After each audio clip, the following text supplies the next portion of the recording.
I still had the rig. That was the whole problem. 11 months after they closed the listening post and reassigned me to a desk that did nothing but generate reports about other desks, I kept the receiver in a footlocker under my bed, and most nights I still ran it, the way a man keeps turning a key in a lock long after the door's been bricked over. Habit isn't a virtue. Nobody put that on my performance review, but they might as well have. The rig was obsolete by design. Scavenged dish, a preamp I'd built myself, tuned to a slice of spectrum nobody official cared about anymore, because nothing official used it. Old maintenance bands, decommissioned relay ghosts, the kind of frequency a listening post used to babysit before the budget people decided babysitting was a luxury. I was eating cold rice out of the container when it came through. Not a hail, not a distress call in any shape a duty officer would recognize, because it wasn't built for a duty officer to hear. It was internal, a structural fault chirp, the kind of signal a station bleeds to its own maintenance grid when a hull seam starts singing the wrong note. Repetitive, mechanical, not addressed to anyone, least of all to us. It shouldn't have reached my dish at all. I found that out later, and it took me a long time to stop turning it over in my head. Somewhere out past the edge of anything Earth patrolled, an old scrap relay, decommissioned, half-blind, left in orbit because towing it out was more expensive than ignoring it, happened to still be pointed the wrong way, catching side lobes off a mining relay outpost's internal comms and reflecting the leakage onto a band that only one obsolete, illegal little rig in a civilian apartment was still listening to. I want to say I hesitated because I understood the size of what I was about to do. I didn't. I hesitated because I was chewing. Then I ran the pattern twice more to be sure, because that much the old training never left me. You don't move a ship on a hunch. You move it on a repeatable signature. It repeated. Same interval, same degrading amplitude, the kind of curve a structural chirp draws when the thing generating it is getting worse, not better, and isn't being answered. I logged the raw capture on a drive I wasn't supposed to have, time-stamped it, and set the container of rice down because my hands had stopped being steady enough to hold both. Then I got up and did what I had no standing to do. I didn't file it. Filing it meant it went into a queue, and a queue meant it got triaged by someone who'd ask, correctly, why a structural chirp on a dead maintenance band from an unclaimed direction should move anyone's ship. I knew the answer they'd give. I used to give it myself, back when the post was open, and I was the one deciding what counted. Instead, I called Dana Ferris. She had the patrol frigate Corrigan on a routine sweep 2 systems over, and she'd been my duty partner back when the post still had a reason to exist, and she was the only person I knew who might act on my word, instead of on the paperwork my word hadn't become yet. It's not addressed to us, I told her. It's not addressed to anyone. That's the problem. Then why call? Because nobody else is going to hear it. There was a silence on the line that I'd come to recognize over the years as Dana doing arithmetic nobody had taught her how to do, weighing an old friend's gut against a printed order that didn't cover this case because nobody had ever imagined this case. Then she said, "Give me the bearing," and the Corrigan came off its sweep line 40 minutes later, on my say-so and nothing else, and every ounce of that decision was going to be hers to answer for if I was wrong. I was not wrong. What I learned afterward, stitched together from Dana's report, and things I was never supposed to see, was this. The outpost was called Hallow Deep, a mining relay platform running on infrastructure old enough that half its systems predated the crew currently staffing it. A seam had failed in the lower ring.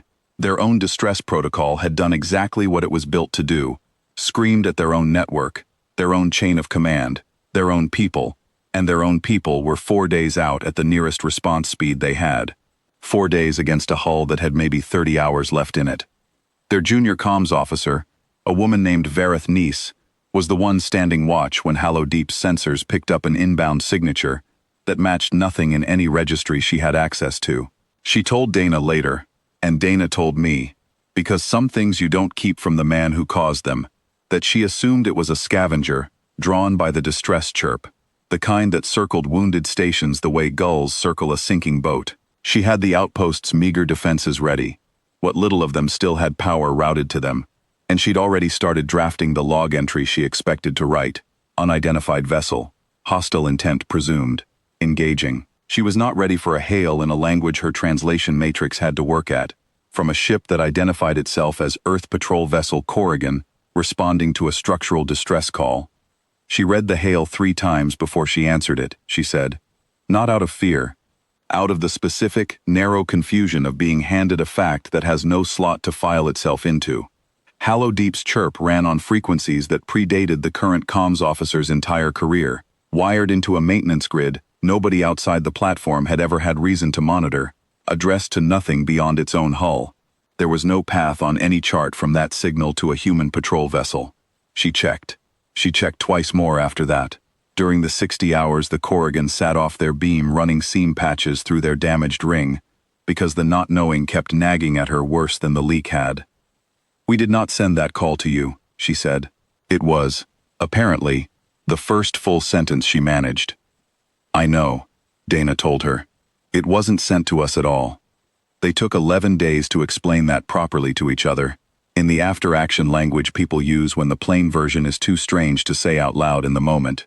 A relay nobody had decommissioned correctly. A dish angled wrong for 40 years. A civilian receiver in an apartment 9 light-years from anywhere Hallow Deep had ever been plotted on a chart. A man who had no legal reason to be listening, and no legal reason to act on what he heard, and did both anyway. The Corrigan held position 60 hours, patched the seam with what they had aboard, ferried 9 injured crew to the platform's own medical bay, because the frigate's was smaller, and left before Hallow Deep's own relief convoy finally arrived, 4 days late, exactly as scheduled, exactly as useless as scheduled would have made them. Nis asked Dana, near the end, the question that apparently every officer on that platform kept circling back to without quite landing on it. Why would anyone answer a call that was never meant for them? Dana didn't have a clean answer. Neither do I, and I'm the one who started it. There was a review. Of course there was a review. I'd broken enough small rules to fill a folder. Unauthorized equipment, unauthorized frequency monitoring, routing operational intelligence outside the chain of command, to a personal contact rather than a queue. Nobody could quite work out what to charge me with, because nothing in the regulations anticipated a retired listening post operator running an illegal rig out of a footlocker and getting it right. They ended up giving me a formal caution and, unofficially, letting the whole thing drop, the way institutions do, when the alternative is admitting the rulebook has a hole in it shaped exactly like this. I still have the rig. I never turned it off. Not for one night since. Not even after the caution. Not even after Dana told me, half laughing, half not, that I'd better not make a habit of starting international incidents on a full stomach. Most nights it's static. Most nights, nothing comes through that means anything. And I sit there anyway, with cold food and a headset, because I used to be paid to listen, and now I just do it because somebody has to, and because I already know what it costs to be the only one who does. I think about Nis sometimes, a woman on a platform I'll never see, staring at a viewport at a ship she never called, working out for the first time that the universe has more ears in it than anyone accounts for. I think about the 30 hours Hallow Deep would have had left if that scrap relay had finally drifted 6 more degrees off its dead angle, the way it was going to eventually, the way everything decommissioned eventually finishes falling apart. It didn't, that year. It caught the signal instead, and threw it at exactly the one obsolete little dish, still pointed at nothing in particular, waiting for something to say. I answer. That's the whole of what I do now. Nobody assigned me to. Nobody's stopped me either.